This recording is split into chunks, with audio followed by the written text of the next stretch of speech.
Muy buenas tardes, amigos de Familia y Salud. Los saluda la doctora Patti Araujo Atahualpa y el día de hoy nos encontramos con un prestigioso médico, con el doctor Julio César Rondán Flores, médico geriatra, a quien le doy la más cordial bienvenida. ¿Cómo está, doctor? Hola, Patsita, qué gusto darte. Qué gusto, doctor. Voy a leer su currículum para que nuestros amigos televidentes sepan con quién estamos tratando.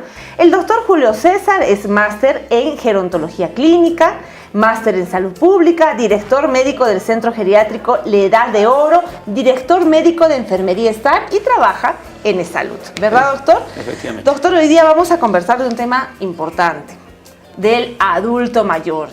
Entonces, como yo todavía no quiero estar en esta clasificación, le voy a preguntar, doctor, ¿entre qué edades, o de repente sí estoy en la clasificación, entre qué edades se considera a un adulto mayor? Bien, en países en vía de desarrollo como el Perú se considera un adulto mayor a una persona que tiene más de 65 años y en países desarrollados se considera adulto mayor a aquella persona que tiene más de 60 años de edad. Entonces todavía estamos lejos, bien lejos, me falta como 40, 50 años, ¿no? Sí, bueno. Claro, así es. Entonces, doctor, y ahora no todos los adultos mayores son pues iguales, ahora estamos viendo que hay gente que ya pasa la barrera de los 60 años y es muy independiente, y como hay gente también que pasa la barrera de los 60 años ya está postrada en cama, ¿no? Entonces debe haber una clasificación. Sí, ¿Cuál sí, es la pues, clasificación más común, a la que más se maneja, la que maneja un médico de la especialidad que estamos hablando hoy día? Sí, pues efectivamente, ¿no? Existe la tipología del adulto mayor. Esta tipología del adulto mayor lo hacemos en una valoración geriátrica integral en la que vamos a valorar las capacidades, las potencialidades del adulto mayor y asimismo sus problemáticas.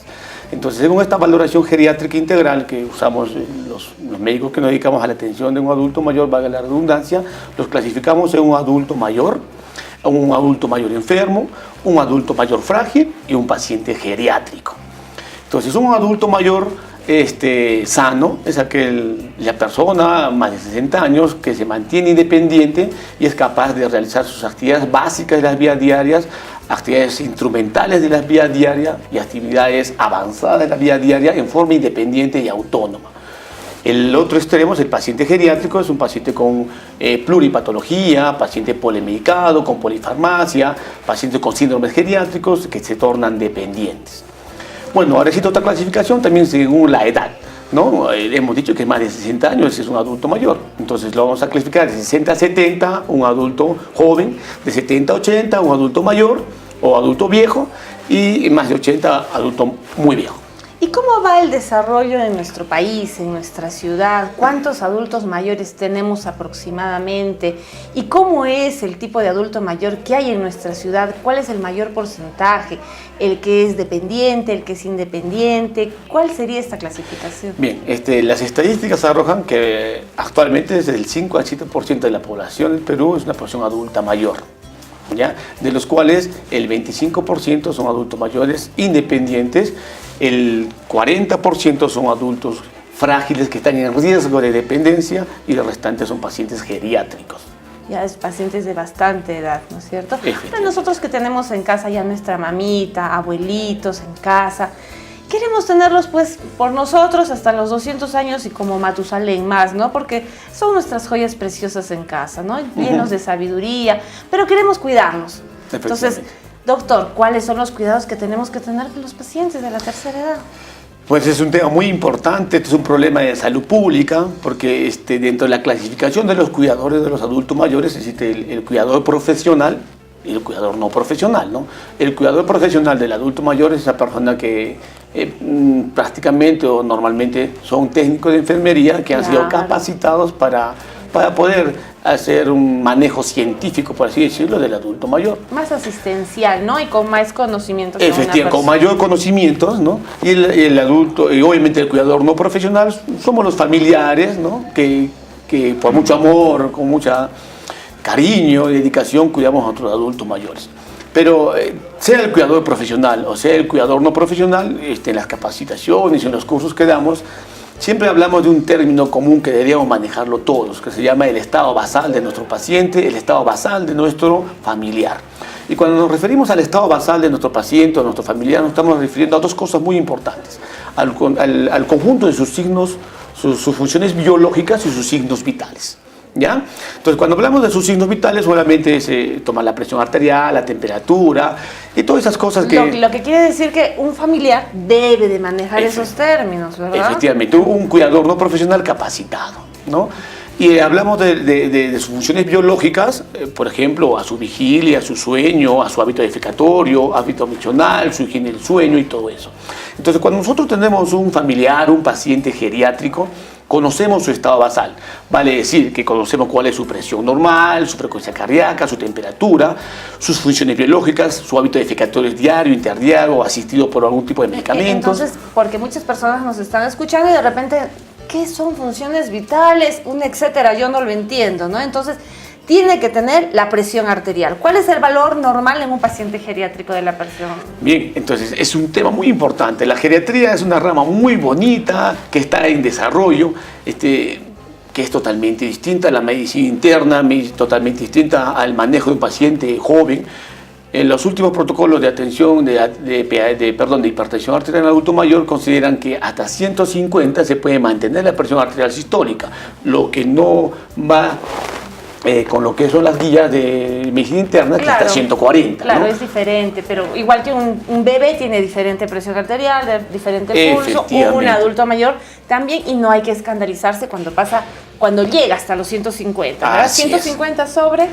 150 sobre 90. Sobre 90. Si la sistólica 150 y 90 la diastólica. Ahora, si el paciente comienza a tener un poquito más, ya.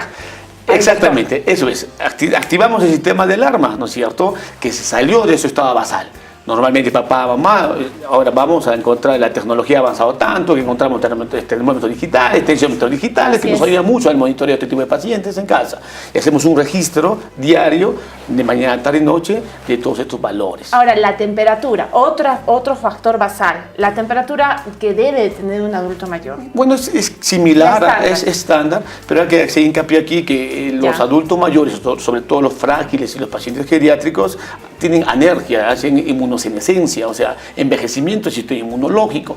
Y vamos a encontrar que muchas veces no van a hacer fiebre, así que no es un parámetro muy fiable para poder catalogar la severidad o no de un cuadro infeccioso. Uno ya se ve en el estado anímico del paciente que de repente no tenga fiebre, pero se le ve decaído. Exactamente, ¿no? Exactamente. De eso se trata. Entonces, ahora estamos hablando de presión, temperatura. ¿Cuál sería otro de los factores que hay que observar? Las veces que entra al baño. Por eso se llama, dentro del estado basal, sus funciones biológicas. ¿No? Entonces, conocemos su hábito defecatorio, conocemos su hábito miccional, su estado de vigilia y sensorio. Que no tiene un parámetro, doctor, específico, porque dependiendo del líquido que toma, de la cantidad de alimentación que tenga, pero tiene una rutina. Exactamente. Y si esa rutina es alterada... Exactamente. Ojito.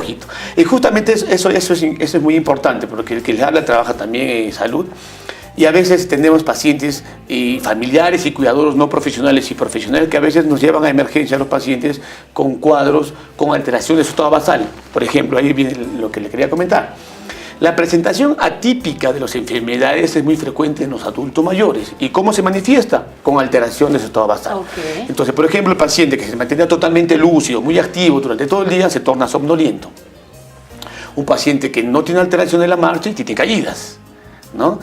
Un paciente que tiene incontinencia urinaria, estreñimiento, alteración de la vigilia, del sensorio. Entonces, esas mínimas alteraciones en el estado basal nos está indicando que algo está sucediendo en el organismo de nuestro adulto mayor.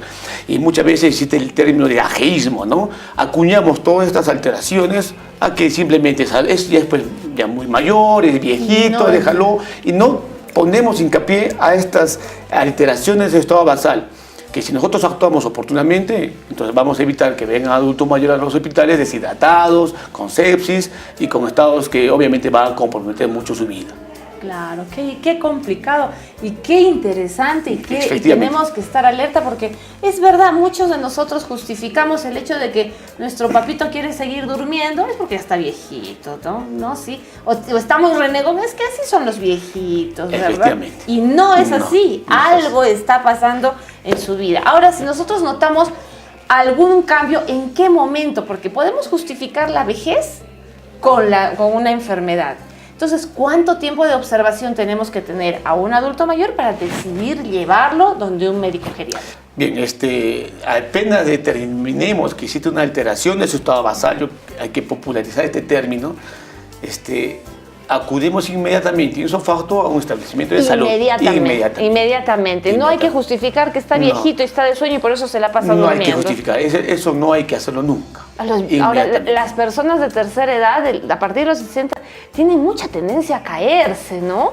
Y a fracturarse los huesos. O sea, es un golpe que uno más joven lo hacía y no pasaba nada. Y ahora uno se cae, se fracturó las rodillas, se hizo una herida, se fracturó la muñeca, que el brazo, que el húmero, que la clavícula, una serie de huesos, ¿no? Entonces, yo me imagino que podemos apoyar a la musculatura, podemos apoyar de alguna forma a nuestros abuelitos, a nuestra gente mayor, de alguna forma. ¿Cuáles serían los consejos más importantes? Efectivamente, doctora, ha tocado un tema muy importante. Está muy popularizado la osteopenia, está muy popular la osteoporosis, que todos ya saben que tenemos calcio y ejercicios.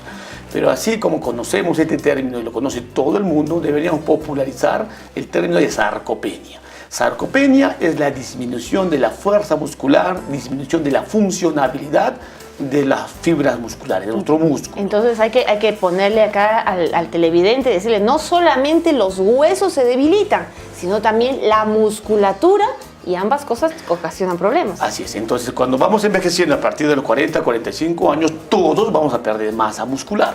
Todos, absolutamente todos. Y lo único que va a enlentecer la pérdida de masa muscular y por ende su funcionalidad son los ejercicios.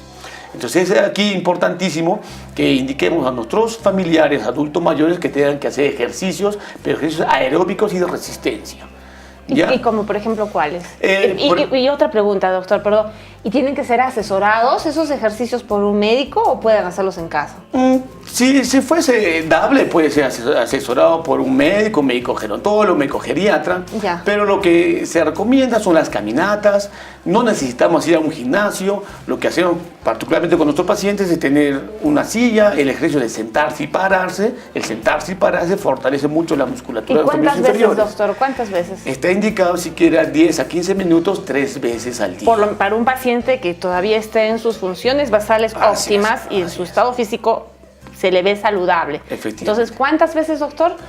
Siquiera 3 veces al día. 3 veces al día. De 10 a 15 minutos. 10 a 15 minutos, no pararse y sentarse 10 veces. 10 a 15 minutos. Las caminatas, doctor, ¿qué distancia? Son muy buenas. Igual una caminata de 15 a 30 minutos, ¿no es cierto? Si es que el paciente se agota, tiene agotamiento muscular, puede tomar reposo y nuevamente reanudar la marcha. Doctor, ¿y estas caminatas que uno lo saca y camina los 15 o 20 minutos, tomamos un taxi de regreso a casa o que descanse y nos vamos a pie? Porque a veces la gente considera, no, ya mi mamá se ha cansado, tomamos un taxi suficiente. Lo que dijo el doctor está bien, ya 15 minutos vamos, taxi. Claro, sí, eso va a depender mucho, ¿no? De la resistencia y de la individualidad de cada paciente, de cada persona, ¿no? Si tiene la resistencia y la tolerancia para regresar caminando, sería genial. Pero tengamos en cuenta que 15 minutos ya realizó la actividad y eso. ¿No? Doctor, hemos hablado de ejercicios prácticamente piernas, ¿no? Brazos. Igual. La sarcopenia es la pérdida de masa muscular, pero se da predominantemente en los miembros inferiores. No quiere decir que no se den los miembros superiores. Entonces, así como hacemos los ejercicios de resistencia, también hacemos los ejercicios de oposición para los miembros superiores, para que mantenga la tonicidad, ¿no? Nuestra musculatura y pueda realizar sus actividades. Es muy importante eso, ¿no? Porque como usted lo ha dicho, ¿no? Aparecen en geriatría los síndromes geriátricos, las caídas, las inmovilizaciones, la depresión. Sí, así es. Entonces, ¿cómo podemos ayudar a que nuestro adulto mayor prevenga una caída? Fortaleciendo su musculatura para que tenga mayor capacidad de reflejos y poder evitar una caída. Doctor, el tiempo se nos ha ido. Tengo muchísimas preguntas. Quisiera preguntar sobre alimentación, quisiera preguntar sobre cantidad de peso en los brazos, escaleras, vacunas, etcétera. Una serie de preguntas, ya que la población de tercera edad está yendo en aumento, ¿verdad? Estamos rumbo a ser un país europeo. No sé cuándo llegaremos, pero la población va a comenzar a aumentar la cantidad de gente adulta mayor y va a comenzar a disminuir la cantidad de jóvenes. Estamos rumbo a este camino, ¿verdad? Efectivamente, la pirámide poblacional se ha invertido, estamos semejándonos cada vez más a países europeos. Los temas de geriatría son muy amplios. Sí, es muy amplio. Entonces, Con gusto aceptaré la invitación, doctor, para tocar los temas. Lo voy a tener que comprometer sí, porque mucha gente va a estar interesada, sobre todo los que estamos todavía en la flor de nuestra juventud y queremos evitar esos problemas. También quisiera preguntar consejos, ¿no? Muchísimas gracias, doctor. Doctor, las cámaras suyas, ¿dónde lo podemos encontrar? Bien, tenemos el Centro Geriátrico La Edad de Oro, en la que nosotros brindamos atención y cuidado del adulto mayor. ¿Y la dirección es? Es en la Residencia de la Victoria, calle Hipólito Unanue 234. ¿Y el teléfono, doctor, para que lo 24 13 30. Muy bien, amigos. Muchísimas gracias, doctor. Ya saben, amigos, si ustedes tienen adultos mayores, no quieren caerse mucho cuando ya lleguemos a la edad dorada, de repente mejorar nuestra alimentación desde determinada edad para tener músculos, huesos más sanos, o cuidar a nuestros ancianos, a nuestros papitos en casa, acuda donde un médico geriatra, donde el doctor Julio Rondán. Muchas gracias, doctor. Y este espacio viene gracias al Colegio Adonai Internacional, que se encuentra en la urbanización La Colonial H1, a espaldas del Coliseo de Gallos de la Guardia Civil, y el teléfono 46 41 72. Muchas gracias y hasta luego. Muchas gracias, doctor. Gracias, Paticita. Posiblemente el jugo de la naranja sea el más provechoso para nuestro organismo, pues además de que es rico en calcio, tiene una gran cantidad de cualidades medicinales. Es bueno conocer que la naranja ayuda en problemas de estreñimiento porque son laxantes, sobre todo en los niños.